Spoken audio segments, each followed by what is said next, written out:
আমার বরমশাই বলে বাড়ির বউরা নাকি তখনই বেশি খুশি হয় যখন সংসারে বেশি বেশি বাজার করা হয়।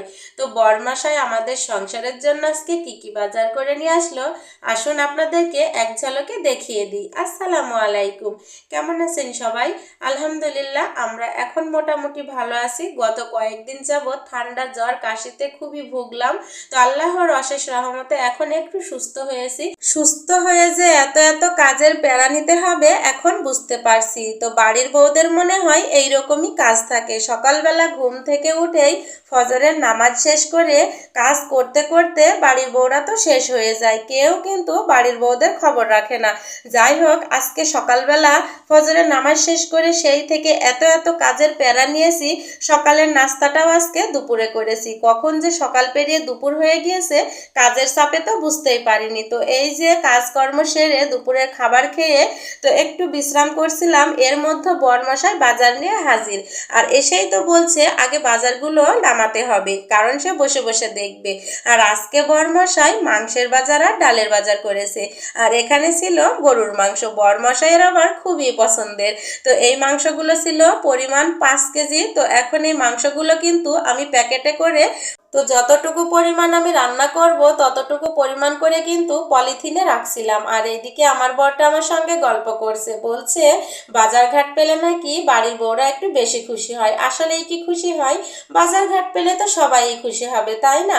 তো আলহামদুলিল্লাহ আমি তো অনেক খুশি। তো আপনারা কতটুকু খুশি হন অবশ্যই আমাকে কমেন্টে জানিয়ে যাবেন। তো মাংসের বাজার গুছিয়ে এখন চলে এসেছি ডালের বাজারে। তো অনেক রকমের ডাল এনেছে। তো এই যে ছোলা এনেছে, তারপরে এই যে মটরের ডাল, ছোলার ডাল, তারপরে মুগ ডাল, মসুরের ডাল, কলাইয়ের ডাল, আর এইদিকে এনেছে এই যে পোলাওয়ের চাল, আরও এনেছে ছোলা। আমার মেয়েদের জন্য এনেছে নুডলস। তো নুডলসের ব্যাগটা আগে আমার তানহা বাবু ওইদিকে নিয়ে খেলছিল। যাই হোক, ডালের বাজার সবগুলো গুছিয়ে গাছিয়ে বিকেলবেলা একটু নাস্তা তৈরি করছি।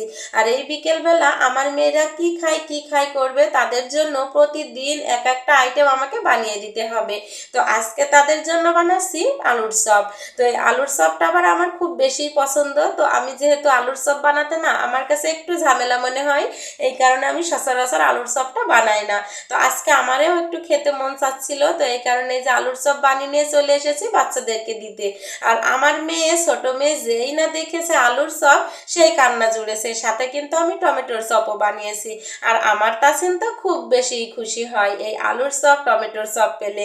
আর ছোটটা দেখো কত করে কান্না করছে, এটা সে কিছুতেই খাবে না। কেন? তার জন্য বেগুনি ভাজা হয়নি। আর আমার বরটা এখন না আমার সঙ্গে লুকোচুরি খেলে, এখন আর ভিডিওতে আসতেই চায় না। যে একটু ভিডিও অন করা দেখেছে একটা আলুর চপ নিয়ে দৌড় দিয়েছে। যাই হোক, একটু মজা করলাম। তো এই ছিল আমার আজকের বাজারের ভিডিও ওর বিকালের নাস্তার ভিডিও। কেমন লাগলো আপনাদের কাছে অবশ্যই কমেন্ট করবেন। তো আজকের মতো বিদায় নিচ্ছি, আবারও দেখা হবে পরবর্তী কোনো ভিডিও নিয়ে। সেই পর্যন্ত সবাই সুস্থ থাকুন, ভালো থাকুন, আর আমাদের পেজে চোখ রাখুন। নিত্য নতুন ভিডিও পেতে আমার পেজে ফলো দিয়ে রাখুন। আল্লাহ হাফেজ।